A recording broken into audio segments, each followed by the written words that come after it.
Hi, this is Sai Vodapalli. I'll be presenting you my understanding of the solution for assignment one. So for the first section of the assignment, we're going to load the diabetes data from sklearn and then store the features in diabetes underscore X and then the labels in diabetes underscore Y. And then we're going to check the dimensions and to visually inspect the data, like in case of diabetes data, there are a total of like 10 features. So in order to visualize them, plot them, we're going to reduce those 10 features into two principal components using the decomposition.pca functions.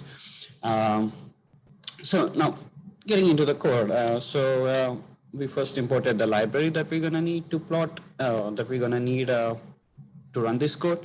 And then we also loaded the diabetes data from sklearn.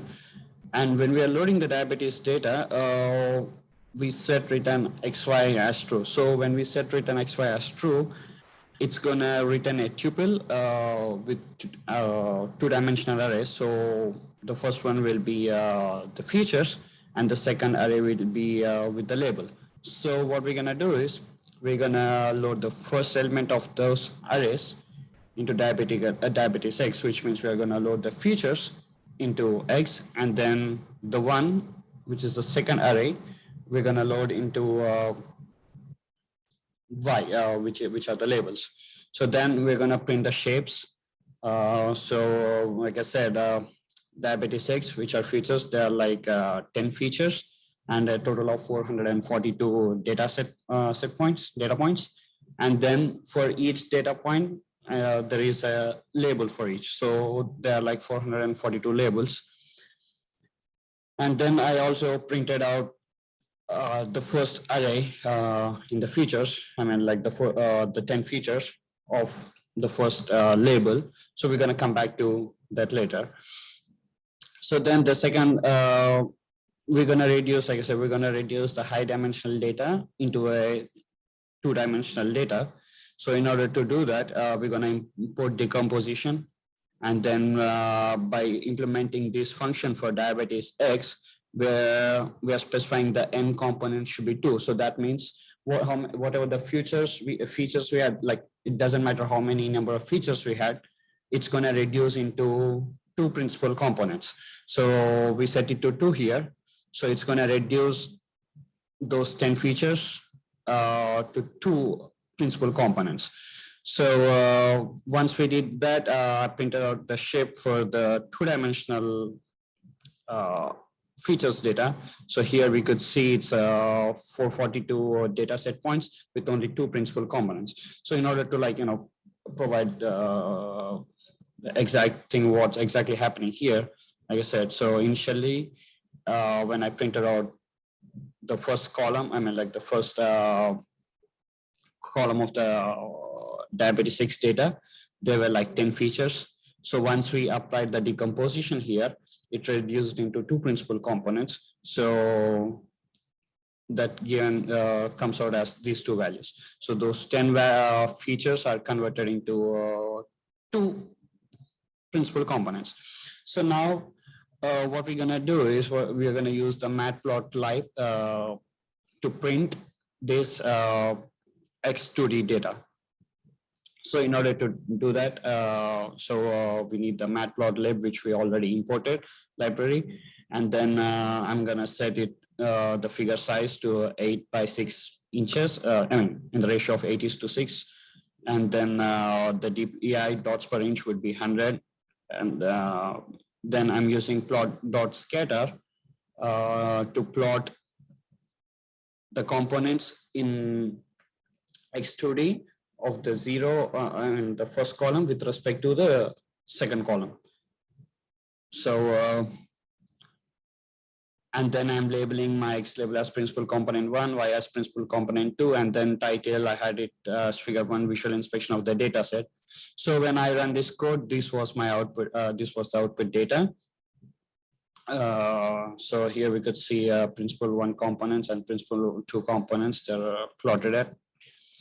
And now what we're going to do is, since this is numerical data, whatever the labels in Y, they're all in numerical values, so which is like a regression. So in order to perform classification on them, what we're going to do is we're going to convert these regression data, like this continuous data, into a discrete kind of thing, is like a plus minus or a 0 or 1 kind of thing. So in order to do that, what we're going to do is we're going to average out the values, average the labels in labels, and then we're going to compare each label with the average value. So if it's greater, we're going to say that's 1. If it's less, we're going to say that's -1. So, and then once the data is sorted into 2 classes, we're going to mark one class of data set points as positive, and the other class as multiple X, and then we're going to plot it.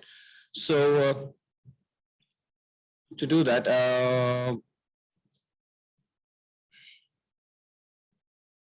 so this was the code that was used. So initially here, diabetes Y mean.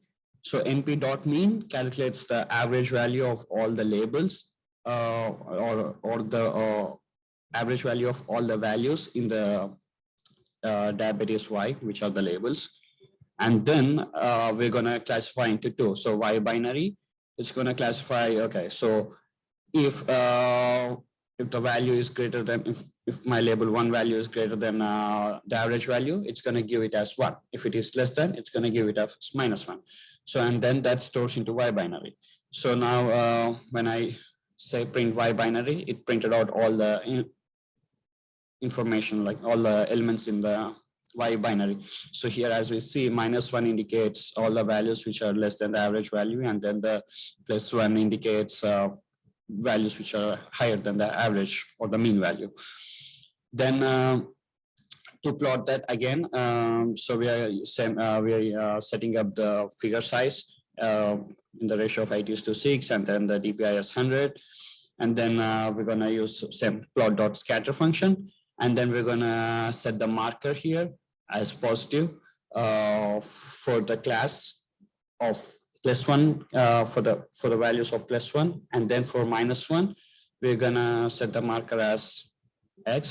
So, and then we are naming our access as principal component 1 and 2, and the visual inspection of data with binary labels will be our title. So once we run this code, this will be the output, where we can see like all the positives here are the ones which has the value greater than the average value, and then all the multiplies or X's here, the orange ones, are the ones which has lower value than the average value.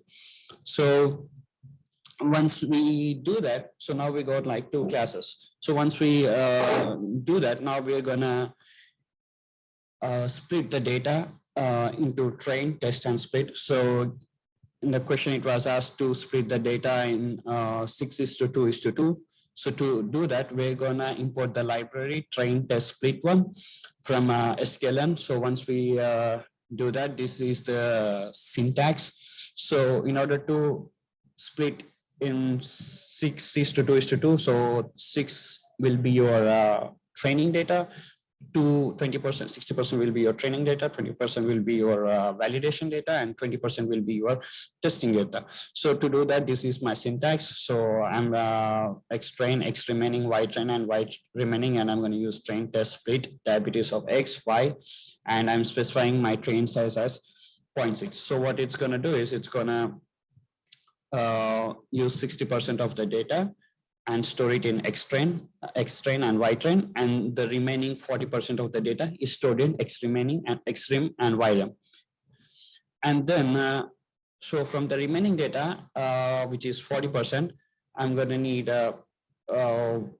split it like half, like 40% of half is 20% and 20%. So I need 20% need to move it to validation data, and the other 20% to the testing data.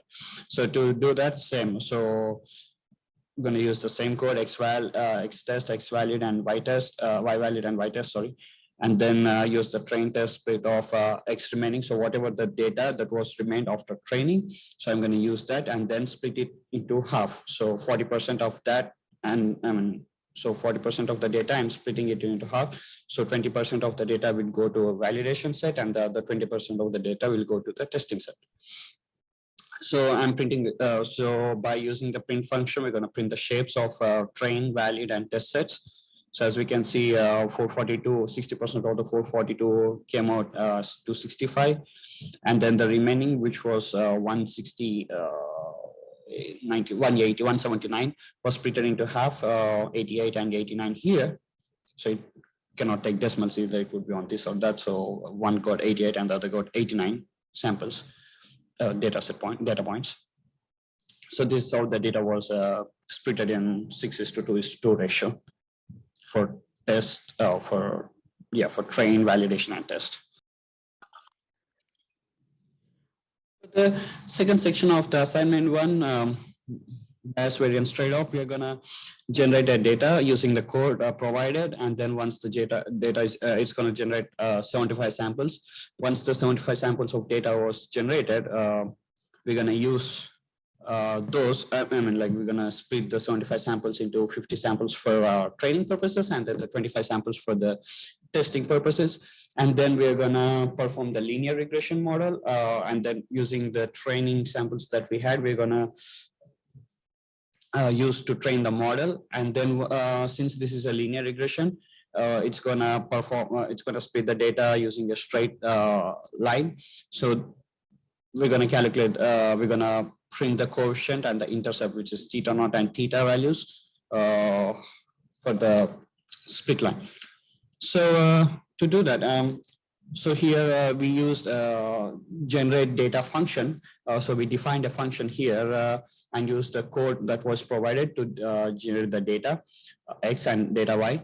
And then we stored the generated data into data underscore x and data underscore y. And then by using print shape, we printed the shape of the data, which is 75 samples for x and y each. For 75 samples for X and 75 samples for Y. So then to split this data into 50 samples and 25 samples, we're going to import train test split. And here we are using random state. So what exactly random state does is it makes sure, let's say, for example, if I set my random state as 5, and next time if someone else also set the random state value as 5, so when they run the code, like when they try to generate the random variables, they're going to get the same split. I mean, like, no, they're going to get the same variables. So to do that, here why we use 42, it's just a pop culture reference from one of 1969 movie. So it could be anything like 1, 2, 3, but we're just going to make sure, like, if I use 5, then the other person should use 5. So here we are using 42. So we're going to use, again, the code train test, y test, and then train test split data to split the data. So I'm going to need 50 samples out of the 75 samples, which is 67% of the samples. So I'm going to put my train size as 60.67 and then set my random state as 42. And then once I do that, it's going to split the 75 into 50 and 25 for train and testing purposes. So here we're going to just print the shape of the train and test just to make sure we split it in the right way. And then once we do that, we're going to reshape the data. So just to see how the data was before the reshape and after the reshape, I'm using xtrain old and then the xtrain functions. So what exactly the reshape does is, so it's going to reshape the data in the given, in the asphere. So here, let's say I ask here -1, 1. So it's going to split those 50 samples of data into 50, 1. Let's say if I had here -1, 2, then it's going to split the 50 samples into 2 rows, 25 rows and 2 columns. Or I'm wrong, 2 rows and columns. So 25, so the shape would be 25, 2 basically.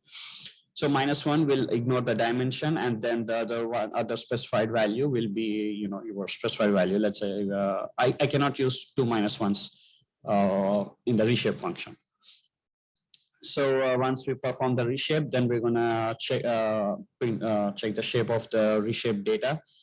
So like I said, initially it was 50, 50 and 25, 25 samples for train and test. And then it was reshaped to 50,1, 50,1, 25,1, 25,1. So like I said, if we look at the data here, we had a single array with a single index with all those 50 samples. But when it was reshaped, so the array assigned different indexes like 0, 1, 2 for all the 50 samples here. So once the data is reshaped, we're going to use the X train and Y train to train the linear regression model. So for that, we're going to import linear regression, and then we're going to perform lr.fit. We're going to use that function to train the model using the training samples we had, X train and Y train. And once we do that, we're going to print out the coefficient and intercept one, which is theta naught and theta. So here we got the coefficient and intercept values. So once we got those values, we're going to check the error percentage for the training and the testing. So to do that, we use the code train error lr.score for the training samples, and then test error lr.score for testing samples, and then we printed out the values for training error and testing error. So to visualize the exact data, like how the data was trained, and tested, we are plotting. We're using the plot function here. So first, we're going to plot the train data. And we're gonna label it as training set, and then we're gonna calculate the fitted line here. So I said theta plus theta naught, which is like y equals to mx plus c shape. So we're gonna implement that to find the exact fitted line between and then we're gonna plot the fitted line. So here R dash indicates, saying it to be in a red color, and then the label should be fitted line. And then we're plotting the test data, and we are labeling the x-axis as x and y-axis as y. So as we see here, this is the blue dots here indicate the training set, and the orange dots indicates testing set, and the red line is the fitted line. So whatever the data. So the red line is the fitted line between two classes of data here. So once we do that, then the next thing is we're gonna implement the ridge regression instead of linear regression. We're gonna implement the ridge regression, and we're gonna train our ridge regression model using the train and using the 50 samples. And then we're gonna plot the ridge regression for 3 different values of alpha. Like as we see here, this is the linear regression model equation. And then here we had the ridge regression model where we see an extra term alpha here. So alpha is your regularization strength basically. So to do that, we're importing the ridge function, and then we are setting the alpha values for 1, 100 and 1000. Then we're going to set the figure value, and then plot the training samples, and then plot the test samples, and then we're going to specify the colors red, green, blue for each. We're going to specify the colors for red, green, and blue for each values of alpha. So we implemented a for loop saying for alpha value 1, we're going to plot, and then for alpha value 10, we're going to plot another 100. We're going to plot another line. Then for alpha value 1000, we're going to plot another line. So for that, we are implementing a for loop for I in range of length of alpha, which is 100 and 1000. Length of alpha will be 3. So for I in range 3. So here the value of I will be like 1, 2, and 3. And then for each loop, it's going to execute for different values of alpha. So, and then it's going to train and then execute the different value of alpha. And then we're going to calculate the fitted line, same as the linear regression. And then once we do that, then we're gonna plot the fitted line. And same thing, we're gonna label X and Y. So once we do that, we are also printing out the training and the testing errors for each value of alpha. So as we can see, for alpha value 1, the intercept and the quotient values are here, and then the training errors and the testing errors are given as 0.28 and 0.239. So when the alpha value is 1, it is similar to a linear regression model. So you would see the same training and testing error for a linear regression model too. So 0.28 and 0.23 here, and then when the alpha value is 1, you see the same 0.28 and 0.23. And when the alpha value is 100, and then the alpha value, when the alpha value is 100, you have different training errors and testing errors. So here, this is a visualization of the, visualization of the training and test samples and the fitted lines for different values of alpha. So the red for 1, and then green for alpha value 100, and then the 1000 for blue for alpha value 1000. So as we can see here, so as the alpha value is increasing, the training error is decreasing, and we can see the testing error is also decreasing. So as the value of alpha increases, the error gets smaller. And like I said earlier, when the alpha value is 1, it is similar to the linear regression model. And how this is related to bias variance trade-off. So this alpha, so usually, when the data is overfitted, you have low bias and then high variance. And when it is a underfitted data, you have the high bias and then low variance. So what this alpha value, the regularization value, strength value does is, it tries to find the midpoint. So for this bias and variance, so to get the optimum training and the testing accuracies. So as the alpha value increases, so that's why, as the alpha value is increasing, you see your training error is decreasing, as well as your testing error is going low. So that's all for the assignment 1. Thank you.